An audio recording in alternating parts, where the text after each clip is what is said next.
What's going on YouTube? This is BMCool247 and here's my emergency provisions deck profile, the Yu-Gi-Oh! Goat format.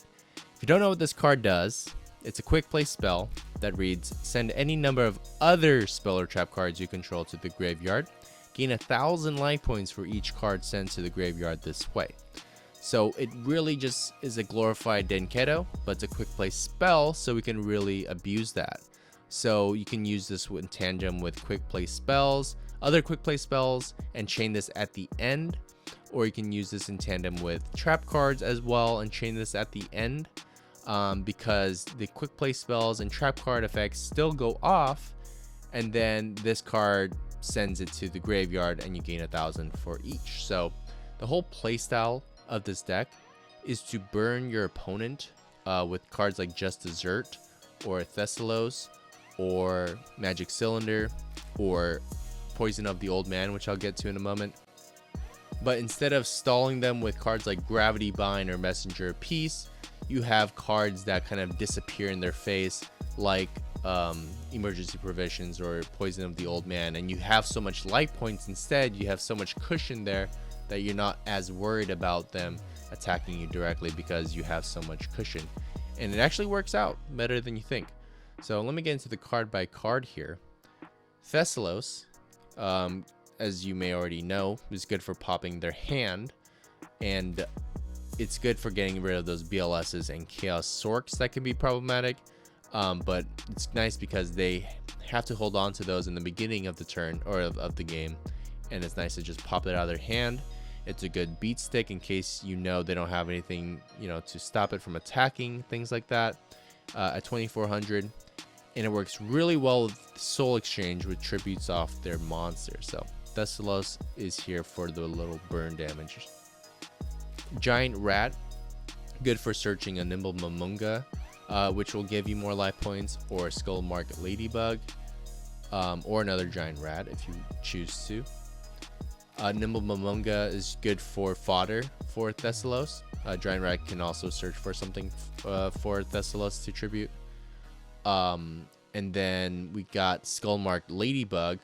This is really nice if they try to delinquent duo you. You can pitch one of these to the grave and you get 1,000 life points, because it doesn't matter where it's going from to the grave. As long as it goes to the graveyard, you get the 1,000. So whether it's delinquent duoed from your opponent's effect, whether it's your own Graceful Charity, it still goes off, or whether it's something going from the deck to the grave. So this is a really nice card to have in here, and it has a decent 1,500 defense.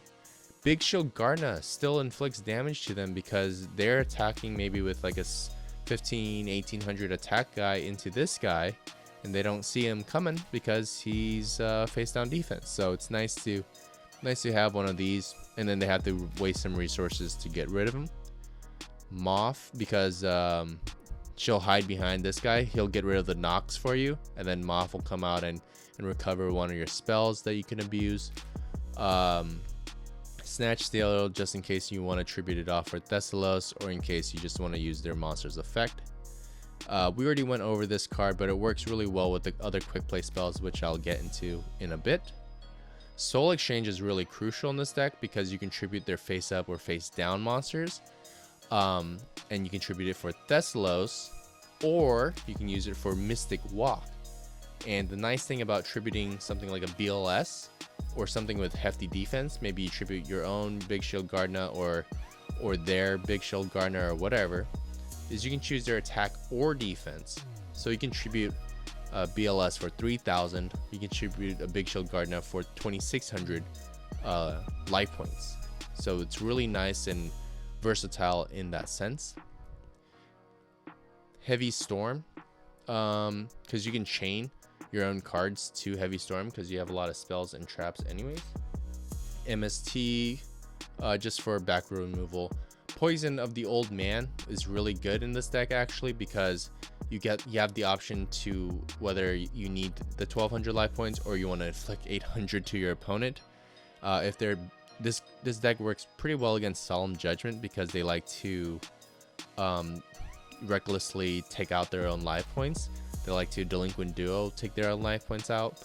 They like to Premature Burial. And then I have this guy set, and I'm just like, or they like to use Ring of Destruction. And I'm just like, hey, sorry about that. I'm going to drain the rest of your life points with this old man. And I'll show you in the replays. I'm playing in the replays on Thursday for this deck, and I've been doing. I'm going to start doing that every week now. Is play replays for my deck profiles, and one of the games I win is just with this guy right here. Shallow Grave is good in case I need a tribute target for my Thessalos, or in case I want some more guys who just defend the castle here. Scapegoat's just another quick play spell. I don't run too many of him because he doesn't give me life points, and I kind of need some space on my field for monsters, so I run one of those. Skill Drain, because a lot of my, if everyone but Magician of Faith and Thessalos work under Skill Drain, so it's not a bad card to run, and I can get rid of it with like Heavy if I need to use them off or something. Magic Cylinder, because it's just good. I just drain their life points even further. Ring is just always good, and then Just Desserts, because I always find them loading the field more and more every game I play. So this is nice too, because I'm setting my guys. I'm not putting them in face of attack, except maybe that guy. So I'm setting my cards. They're gonna either set or try to be attacking me, and then they're gonna play a monster every turn. So it builds up, and this is one of the ways to really destroy them. So really fun deck to play. Definitely check out the replays that I have on Thursday. And yeah, I encourage you guys to run one of this. There's nothing that really stands out in this deck. It's kind of like a little bit of everything, like this fire monster, this earth monster, this light monster, but they all really come together pretty well. It's pretty fun. So yeah, thank you guys for watching, and I'll see you on Thursday in the replay.